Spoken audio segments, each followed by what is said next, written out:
रतनगढ़ नाम के एक राज्य में एक धनी व्यक्ति रहता था। उसका 3 बेटे थे।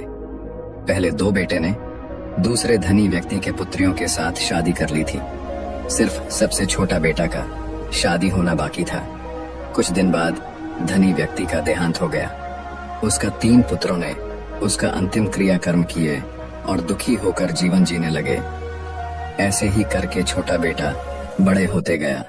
कुछ दिनों के बाद 2 बेटे ने व्यापार करने के लिए नौका पर सवार होकर समुद्र पर दूर राज्य में गए। जाते समय उन दोनों के पत्नियों ने उन्हें माता की सिंदूर लगाया और आरती भी की। नौका सज किया गया। जाते समय वो अपने स्त्री और छोटा भाई से पूछा कि व्यापार करके आते समय किसके लिए क्या लेकर आऊं।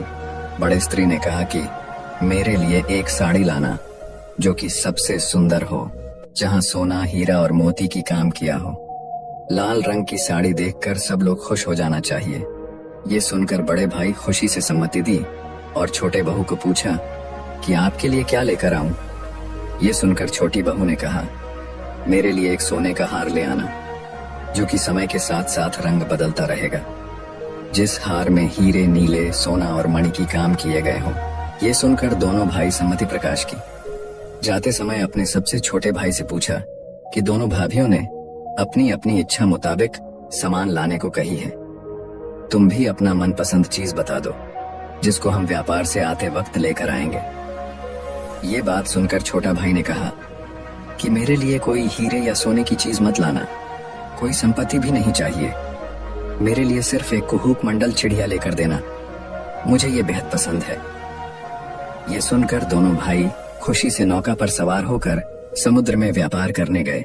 व्यापार करने के लिए जाते जाते वो दोनों एक नए राज्य में पहुंचे। वो दोनों उस राज्य का राजा को भेंट किए, उनसे कुछ बात की, कुछ उपहार दिए। राजा दोनों को उनके राज्य में व्यापार करने को अनुमति प्रदान की। दोनों भाई व्यापार में अच्छे लाभ किए, सब लोग के साथ अच्छी संबंध बना ली। कुछ बरसों व्यापार किए। कुछ दिन बीत जाने के बाद आपने राज्य और पत्नी की याद आया। वो दोनों अपने राज्य में लौटने का फैसला किया। जैसे बड़ी बहू ने एक साड़ी लाने की इच्छा की थी, ऐसे ही एक साड़ी और छोटी बहू के लिए मन मुताबिक सोने और हीरे का हाल खरीद लिए। फिर राजा के पास गए। राजा खुशी ही कर उन दोनों को कुछ उपहार दिए और दानों अपने नौका के ऊपर सवार हो गए। जैसे ही वो दोनों नौका के ऊपर सवार हुए, उनका छोटा भाई का याद आया। उसके साथ वो चाहने वाला कुहक मंडल चिड़िया भी याद आया। वो दोनों ने ये कुहक मंडल चिड़िया खरीदने के लिए बाजार गए और इसी कुहक मंडल चिड़िया कहीं मिली नहीं। तभी वो दोनों राजप्रसाद में गए। राजा ने वो दोनों को फिर से देखकर पूछा, क्या हुआ, तुम दोनों अब तक गए नहीं? कुछ आघटन हुआ है या फिर कुछ लेना भूल गए? ये सुनकर दोनों भाइयों ने बोला, मणिमा, हमारे एक छोटा भाई है जो आते समय हमें एक कुहक मंडल चिड़िया लाने को कहा था। जब हम दोनों आपसे बात करके वो चिड़िया खरीदने के लिए बाजार गए, तब सभी ने हमें मना कर दिए। सब कहने लगे कि ऐसे चिड़िया के बारे वो पहली बार सुन रहे हैं। आपके राज्य में हम इतने बरसों बिताया। आपके राज्य के बारे में सभी राज्य में चर्चा है। आप दयालु और बुद्धिमान हैं। आपके राज्य को सभी चीज सारा जगता में प्रसिद्ध है। अगर जगत ये सुनेगा कि आपके राज्य में सामान्य एक कुहक मंडल चिड़िया नहीं मिला, तब लोग आपके राज्य और आपके बारे में क्या सोचेंगे। इसलिए हम फिर से आपके सामने आए ताकि आपको ये सब बता दूं।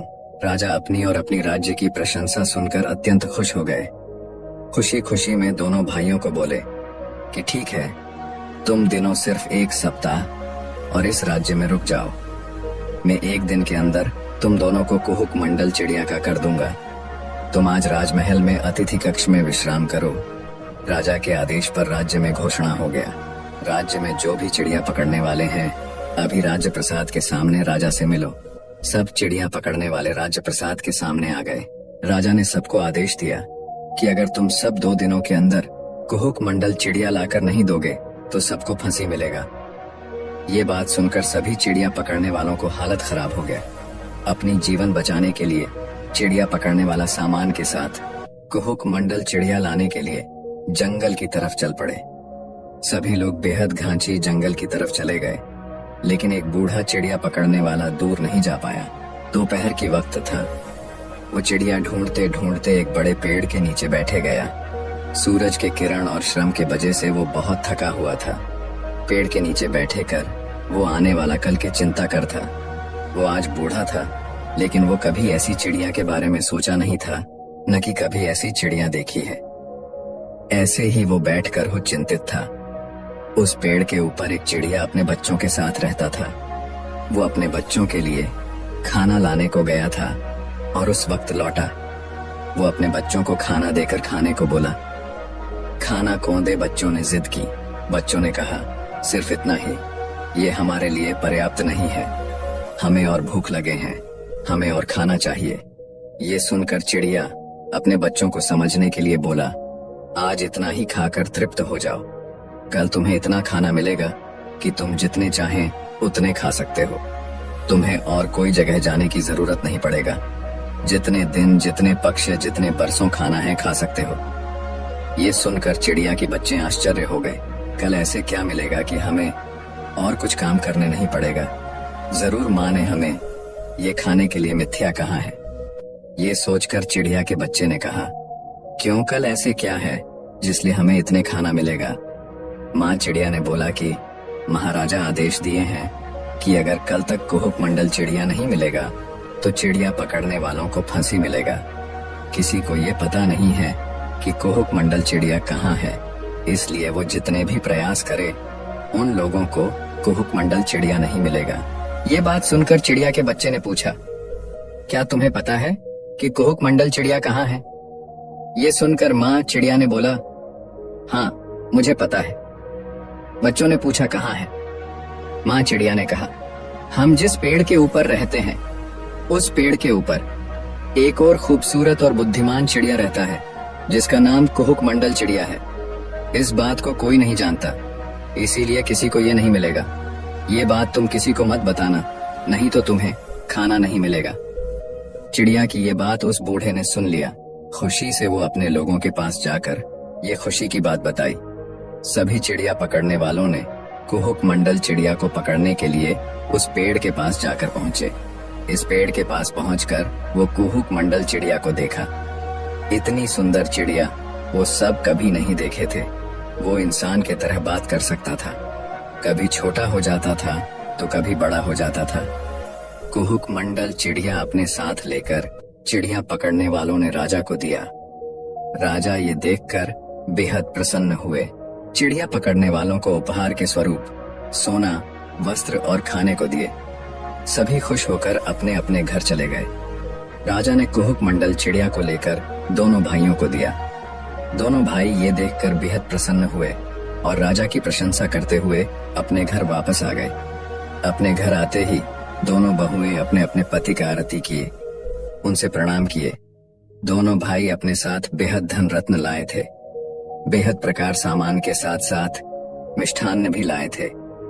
वो सुंदर साड़ी जो कि हीरे नीले के थी और हार जो कि सोने और हीरे की थी, वो दोनों बहू को दिए। कुहुक मंडल चिड़िया को अपने छोटे भाई को दिए। सभी खुश थे, खुश होकर जीवन जीने लगे।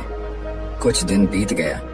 कुहुक मंडल चिड़िया ने अपने मालिक को बोला कि दोनों भाइयों ने शादी करके खुशी से जिंदगी जी रहे हैं, आप क्यों शादी नहीं करते? ये सुनकर छोटा भाई ने बोला, मेरे लिए कोई लड़की मिल नहीं रही है, मैं किससे शादी करूं? पिताजी भाइयों का शादी कर दी थी, उसके बाद वो चले गए। जब मेरे लायक कोई लड़की मिलेगी तब मैं शादी कर लूंगा। ये सुनकर कुहुक मंडल चिड़िया ने बोला, ऐसे कैसे होगा? अगर आप मुझे अनुमति दोगे तो मैं आपके लिए एक सुंदर राजकुमारी लेकर आऊंगा। ये सुनकर छोटा भाई ने बोला, क्या तुम इसे कर पाओगे? चिड़िया ने बोला, मैं जरूर कर पाऊंगा, आप मुझे अनुमति दे दीजिए। छोटा भाई ने अनुमति देकर बोला, जल्दी आना है, मुझे तुम्हारा याद आएगा। जल्द आने को वचन देकर कुहुक मंडल चिड़िया उड़ गया। चिड़िया उड़ते उड़ते बहुत दूर चला गया, लेकिन एक मन पसंदीदा लड़की नहीं मिला। चिड़िया सोचा कि मालिक ने सही बोले थे। चिड़िया उड़ते उड़ते एक बहुत बड़ा जंगल पार होकर एक बड़ा समुद्र पार करके एक द्वीप पर पहुंचा। द्वीप में एक राजमहल था। वह एक राजा भी था और उसका एक राजकुमारी भी थी। राजकुमारी अत्यंत सुंदर और गुणवती थी। कुहुक मंडल चिड़िया जब राजकुमारी के पास पहुंचा तभी राजकुमारी अपनी केश को सुखा रहे थे। कुहुक मंडल चिड़िया जाकर राजकुमारी के पास बैठ गया। इतनी सुंदर चिड़िया को देखकर राजकुमारी आश्चर्य हो गए। उसे अपना हाथ में लेने के लिए व्याकुल हो गए। जब वो चिड़िया को पकड़ने के लिए अपनी हाथ चिड़िया की तरफ की तभी चिड़िया ने उड़ गया। उड़कर राजकुमारी को बोला, आप मुझे देखकर इतनी व्याकुल है, जब मेरा मालिक को आप देखोगे तो कितने व्याकुल ना होगे। मेरे मालिक जैसा सुंदर और बुद्धिमान युवक को देखकर आप तो मूर्छित हो जाओगे। ये सुनकर राजकुमारी आश्चर्य हो गए और चिड़िया को साथ रखने को बोला। चिड़िया ने कहा, अगर आप मुझे पिंजरे कैदे कर देंगे तो मैं नहीं जाऊंगा। राजकुमारी ने सत्य की कि वो कुहुक मंडल चिड़िया को कभी पिंजरे में नहीं रखेगी। ये बात सुनकर कुहुक मंडल चिड़िया राजकुमारी के पास आया। राजकुमारी उसे पास में बैठाकर अपने मालिक के बारे में पूछा। कुहुक मंडल चिड़िया से धनिक पुत्र के बारे में सुनते ही वो उस मन ही मन प्रेम करने लगी। कुहुक मंडल चिड़िया अपने मालिक के बारे में अच्छे अच्छे बात की। बोला, आप जैसे सुंदर और गुणवती राजकुमारी के लिए भगवान मेरे मालिक को चुना है। राजकुमारी ये सुनकर बोली, मुझे आपका मालिक को देखना है, क्या तुम मेरी मदद करोगे? ये सुनकर कुहुक मंडल चिड़िया ने बोला, ठीक है, मैं अभी जाकर मालिक आपके बारे में बताऊंगा और साथ लेकर आऊंगा। लेकिन तुम तक मैं कैसे पहुंचूंगा, क्योंकि तुम राजकुमारी हो और महल में रहते हो। अगर इस बात को राजा जानेंगे तो मुझे मार देंगे।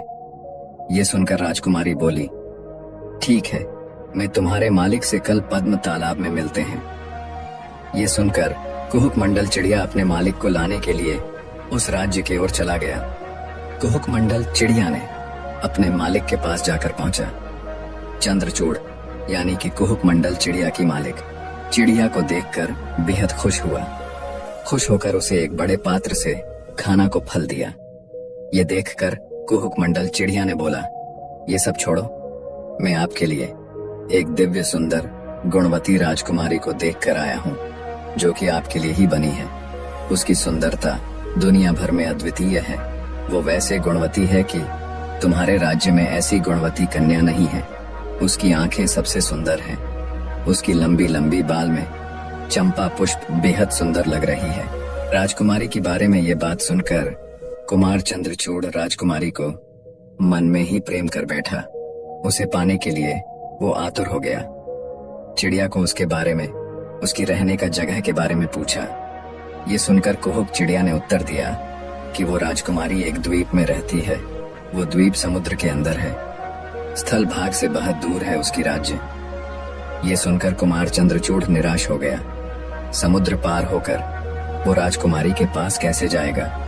वो राजकुमारी को कैसे प्राप्त कर सकता है? ये सुनकर कुहुक मंडल चिड़िया ने बोला, मालिक, आपको ये झात नहीं है कि मैं एक जादुई यानी कि कुहुक मंडल चिड़िया हूँ। मैं किसी भी रूप में आ सकता हूँ। ये देखो, मैं एक छोटा चिड़िया बन जाता हूँ। ये कहकर वो एक छोटा चिड़िया बन गया। फिर बोला, ये देखो, मैं एक बड़ी चिड़िया बन जाता हूँ। ये कहकर वो एक बड़ी चिड़िया बन गया। कुमार चंद्रचूड़ को बोला, आप मेरे ऊपर आ जाओ, मैं आपको समुद्र पार करके राजकुमारी के पास ले जाऊंगा। कुहुक मंडल चिड़िया को देखकर चंद्रचूड़ बेहद खुश हो गया। भाइयों से कहकर वो कुहुक मंडल चिड़िया पाया है, ये बात याद कारक वो अपने आप से गर्वित हो गया। कुहुक मंडल चिड़िया को धन्यवाद देकर वो उसके ऊपर बैठ गया। चिड़िया उड़ उड़कर समुद्र की ओर चला गया। चिड़िया के ऊपर सवार होकर कुमार चंद्रचूड़ पृथ्वी की सुंदरता का अनुभव किया। कुछ समय बाद वो दोनों उस राज्य में पहुंचे जहां वो राजकुमारी को देखा था। राजमहल के उत्तर द्वार की ओर एक तालाब था जो कि बेहद सुंदर था। चारों ओर पद्म पुष्प थे। बत्तख और मयूर विहार कर रहे थे। कुहुक मंडल चिड़िया कुमार चंद्रचूड़ को वहां छोड़कर कहा, अब भी राजकुमारी अपनी दासियों के साथ स्नान करने आएगी, तुम इसी जगह पर बैठना। कुमार चंद्रचूड़ कुछ पुष्प हाथों में लेकर चट्टान के ऊपर बैठ गया। कुछ समय के बाद राजकुमारी अपने दासियों के साथ स्नान करने आई।